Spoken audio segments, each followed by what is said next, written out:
एबसुनि 52थि जोनोम सानखौ बाक्सा जिल्ला एबसुआबो मुगानि आगदारि बानेश्वर बसुमतारी नब्लाङाव गाजा गोमजायै खुंफुंदों। फुंबिलिनि समाव आरज गाबनायजों लोगोसे गिबि हाबाफारि बायदियै आफादनि फिरफिलाखौ बिरहोयो बाक्सा जिल्ला एबसुनि आफादगिरि उमेश दैमारिया। नैथि हाबाफारि बायदियै बड'फानि मुसुखायाव बिबार बावजेनो मिरु एबसुनि लोगो आफादगिरि रोमदोन बसुमतारिया। थामथि हाबाफारि बायदियै मुंख्लंफोरखौ गोसोखांनानै बिबार बावजेनो मोनसे समनि मिरु एबसुनि बारग' नेहाथारि थामहिनबा सोलिफु बिटिआर सोरखारनि MCLA मन्टु बर'आ। ब्रैथि हाबाफारि बायदियै एबसुनि बारग' आफादगिरि आरो नेहाथारि रुंसारि आरो मुंख्लंफोरखौ गोसोखांनानै बिबार बावजेनो मोनसे समनि मिरु एबसुनि बुंथिगिरि लोगोसे दानि बिटिआर सोरखारनि बुंथिगिरि खाथिराम बर'आ। बिबार बावनाय हाबाफारि जोबनाय लोगो लोगो एबसुनि 52थि जोनोम सानजों लोब्बा लाखिनानै केक हानाय हाबाफारिखौ मावफुङो बाक्सा जिल्ला एबसुनि आफादगिरि उमेश दैमारिया। बाक्सा जिल्ला एबसुनि आफादगिरि उमेश दैमारिनि आफादगिरि मासि लानानै मेल सामलायनायाव गेवलां सावरायमेल जानानै थाङो। गेवलां सावरायमेलखौ बेखेवनानै होयो बाक्सा जिल्ला एबसुनि बोसोनगिरि बि सोमखोर बसुमतारिया।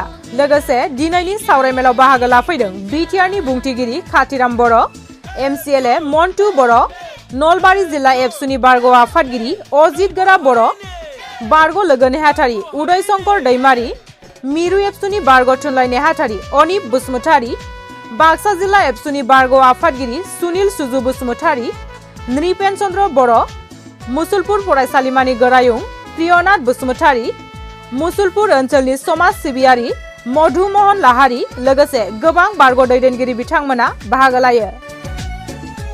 गिबियाव बाक्सा जिल्ला दुलाराय बर' फरायसा आफादनिफ्राय दिनै दुलाराय बर' फरायसा आफादनि गायसननाय सान 52 सान बे साननि थाखाय गासिबनिसिमबो जिल्ला आफादनि जानानै गोसो गोरबोनिफ्राय खुलुमनाय सिबिनाय मान बावनायखौ बावहरग्रोबाय। दिनै मिरु दुलाराय बर' फरायसा आफादनि बिथोन बायदियै जोङो जिल्ला आफादाव मुगानि आगदारि बानेश्वर बसुमतारी बे जोंनि नब्लांनि लांगोनायाव सानसेनि हाबाफारि लानानै जोंनि दुलाराय बर' फरायसा आफादनि 52थि गायसननाय सानखौ खुंनो थाखाय जोङो थि खालामदों आरो बिनिनो गिबि हाबाफारि बायदियै आरज गाबनाय फिरफिला बिरहोनाय दुलाराय बर' फरायसा आफादनि, बेजों लोगोसे बड'फानि मुसुखायाव बिबार बावनाय, बड'लेण्ड सोमावसारनायाव मुंख्लं जालांनाय बिथांमोननो बिबार बावनाय आरो जोंनि बारग' बिबानगिरि जायफोर बिथांमोना रुंसारि जाबाय बिथांमोननि मुसुखायाव बिबार बावनाय बे हाबाफारिया दिनै जानानै थांबाय।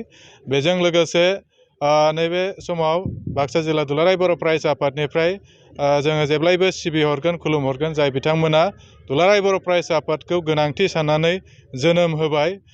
गिबियाव दिनै मुगानि आगदारि बानेश्वर बसुमतारी गायसनगिरि आफादगिरि लोगोसे गायसनगिरि गाहाय नेहाथारि कनकेश्वर नार्जारी बिथांमोननि नाजानायाव बिथांमोननि दैदेननायाव दुलाराय बर' फरायसा आफादखौ दिनैनि सानाव 15 फेब्रुवारियाव दिनै गायसननाय जादोंमोन क'क्राझारनि सार्किट हाउसआव आरो बेखौनो जि लोब्बा लाखिनानै दिनै दुलाराय बर' फरायसा आफादा माखासे हाबाफारि रनसायदों आरो बेखौ हाबाफारि बायदियै जोङो बे सावरायनाय मेल लोगोसे जों हान्जा सुरनाय बे हाबाफारिखौ लांगोन आरो नैबे समसिम सौफैनायनि थाखाय गिबियाव जोंनि दैदेनगिरि बारग' दैदेनगिरिफोरखौ आं साबायखर होगोन।